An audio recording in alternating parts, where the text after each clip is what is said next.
In the late 1930s, Japan was expanding its influence across Asia, and with it, the need for a modern and highly capable fighter aircraft became clear. The Imperial Japanese Navy sought an aircraft that could dominate the skies with unparalleled maneuverability and range. Their goal was to secure air superiority in the vast expanse of the Pacific, where battles would be fought over long distances. This requirement led to the development of the Mitsubishi A6M5, an aircraft designed to be lightweight yet powerful, with the ability to outmaneuver any adversary. The Zero was the brainchild of engineer Jiro Horikoshi and his team at Mitsubishi. To achieve the performance goals set by the Navy, they pushed the boundaries of existing technology. The airframe was constructed from a lightweight aluminum alloy, allowing the Zero to achieve an extraordinary power-to-weight ratio.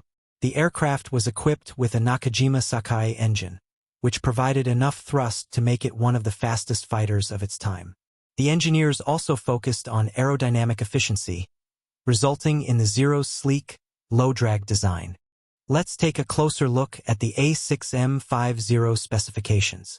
The Zero had a wingspan of 12 meters 39 feet 4 inches, a length of 9 meters 29 feet 9 inches, and stood 3.05 meters 10 feet tall. It was armed with two 7.7 mm Type 97 machine guns in the nose and two 20 mm Type 99 cannons in the wings. The aircraft could reach a maximum speed of 565 km per hour, 351 miles per hour, and had a range of 1,870 kilometers, 1,160 miles, when equipped with drop tanks. Despite its relatively light armor, the Zero's agility and firepower made it a formidable opponent in dogfights. The A6M5 excelled in several key areas. Its agility was unmatched, allowing it to outmaneuver most Allied aircraft early in the war. The Zero's range was another significant advantage, enabling it to engage in long-range missions that other fighters couldn't match. Its lightweight design also contributed to its impressive speed and climb rate, making it a lethal weapon in the hands of skilled pilots. The A6M5 made its combat debut during the Sino-Japanese War, but it was during the attack on Pearl Harbor that it truly announced its presence to the world. Throughout the early years of World War II, the Zero dominated the skies over the Pacific. It was instrumental in Japan's early successes in places like the Philippines, Malaya, and the Dutch East Indies. However, as the war progressed, the Zero's weaknesses began to show, particularly when facing newer, more heavily armored Allied aircraft like the F-6F Hellcat and the F-4U Corsair. Allied pilots who faced the Zero in combat initially feared it for its unmatched agility and the skill of its pilots. The Zero was regarded as a deadly opponent in dogfights, with its tight turning radius making it difficult to shake off once it was on your tail. However, as tactics evolved and more advanced aircraft were introduced, the Zero's vulnerabilities became apparent, particularly its lack of armor and self-sealing fuel tanks. The Zero's greatest strengths, its lightweight construction and maneuverability, were also its greatest weaknesses.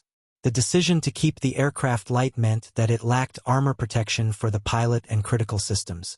Additionally, the lack of self-sealing fuel tanks made the Zero highly vulnerable to catching fire when hit. These design choices were made to maximize the aircraft's agility and range, but they came at the cost of survivability. As the war dragged on, the shortcomings of the Zero became more apparent, and Japan made several attempts to address these issues. Later variants of the Zero, such as the A6M5, featured self-sealing fuel tanks and slightly improved armor. However, these changes were too little, too late, as the Allies had already gained air superiority with more advanced aircraft. The Zero's design, once revolutionary, had been outpaced by the rapid technological advancements of the war. In total, over 10,000 A6M0s were produced between 1940 and 1945. This made it one of the most produced Japanese aircraft of the war. Despite its eventual obsolescence, the Zero remained a symbol of Japanese air power and a testament to the engineering prowess of its designers. The A6M5, with its early dominance and later decline, represents the arc of Japan's fortunes in World War II. It was a fighter that, for a time, ruled the skies, striking fear into its enemies. But like many weapons of war, it was eventually outmatched, a victim of the relentless pace of technological advancement. Yet, the Zero's legacy lives on, a symbol of ingenuity and the harsh realities of warfare. Thanks for watching, and if you enjoyed this deep dive into the A6M5, be sure to like, comment, and subscribe for more in-depth looks at the aircraft that shaped history.